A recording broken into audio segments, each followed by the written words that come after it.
I've always believed that kitchens have their own kind of magic. The smells, the sounds, the way light falls through a window onto a wooden table. It's all a recipe for memories. But I never imagined my grandma's kitchen held actual magic. Not until the day I found her recipe box. It was a rainy Saturday in Willow Creek. The kind where the streets looked like rivers and the clouds seemed to press low enough to touch. I was stuck at Grandma May's house, bored out of my mind. My parents had gone out of town, leaving me here for the weekend.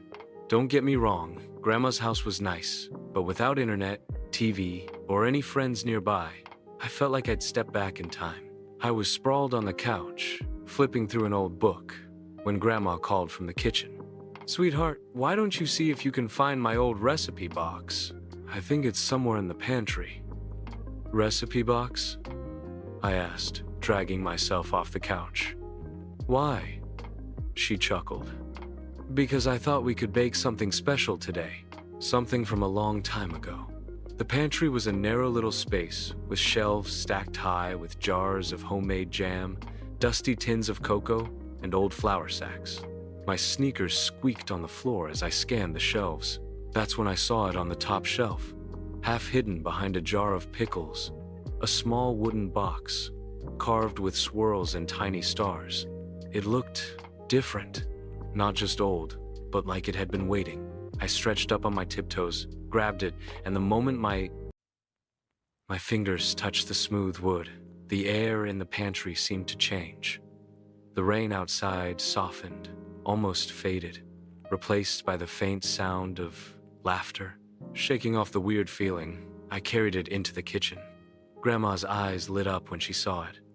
"Oh, you found it. I haven't opened that in years." She wiped her hands on her apron, then gently lifted the lid.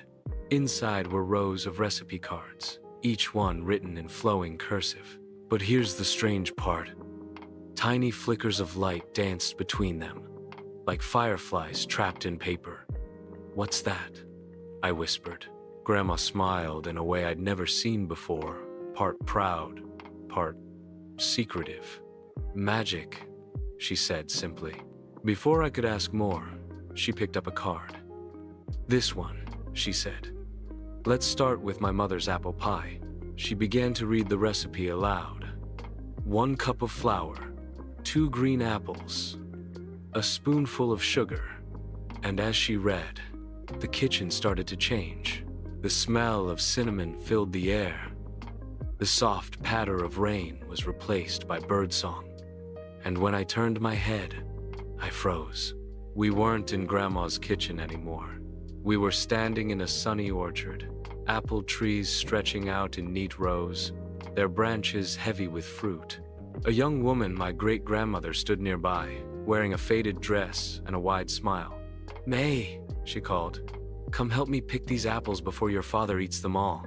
Grandma laughed and took my hand. "Come on," she said, as if time travel was the most normal thing in the Breezens 24 world. We picked apples together, the sunlight warm on our faces, and when we carried them back to the kitchen, which somehow was still her kitchen, the young woman began rolling out dough. I stood there, speechless. "Grandma, how is this possible?" She winked. "Recipes hold memories, and some memories are strong enough to live again."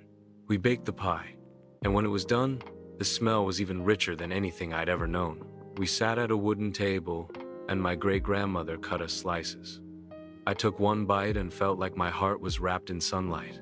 Then, just as quickly as it began, the orchard and the old kitchen faded, and we were back in Grandma's modern kitchen, the pie sitting on the counter as if it had been there all along.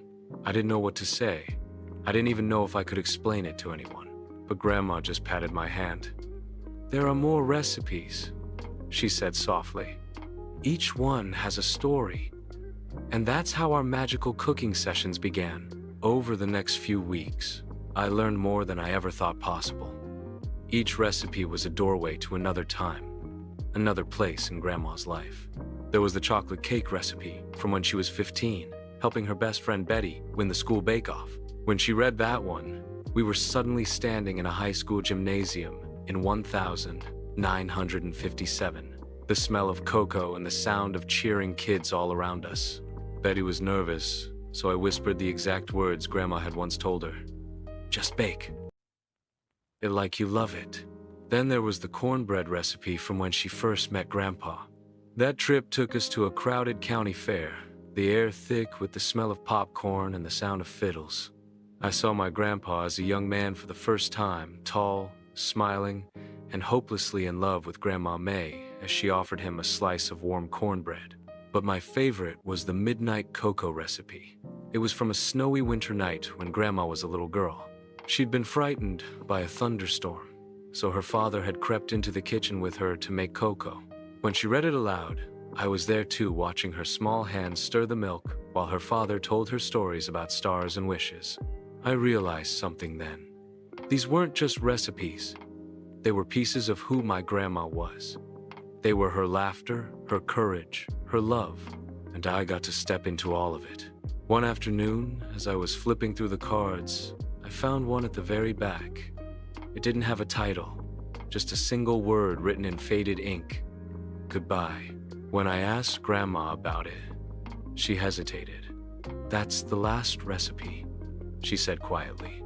I haven't read it since, well, since your grandpa passed. I understood, but I also knew that sometimes you have to face hard memories to keep them alive. That night, we read it together. The kitchen grew warm and golden. We were in their first home, small and cozy, the walls smelling faintly of fresh paint. Grandpa was there, younger than I. Remembered, sitting at the table, watching Grandma stir a pot of soup. They laughed together, talked about silly little things, and when he looked at her, it was like the rest of the world disappeared. I felt my throat tighten. I knew what was coming, the memory of the day they'd said goodbye. But when the moment came, something unexpected happened. Instead of fading into sadness, the memory stayed bright. Grandpa reached out, took her hand, and said, "You've made my life delicious." And just like that, we were back in the kitchen, tears in both our eyes, but smiles on our faces. Some recipes, Grandma whispered, are about holding on. Others are about letting go. I never looked at food the same way after that. Whenever I walk into a kitchen now, I can almost hear those laughter-filled memories dancing between the spice jars and the mixing bowls. I still have the recipe box. Grandma gave it to me before she moved to a smaller place. Sometimes, when it rains, I take it out and pick a card. The moment I start reading, the magic always comes back. And maybe someday, when I have grandchildren of my own, I'll tell them the same thing Grandma once told me. Recipes hold memories, and some memories are strong enough to live again.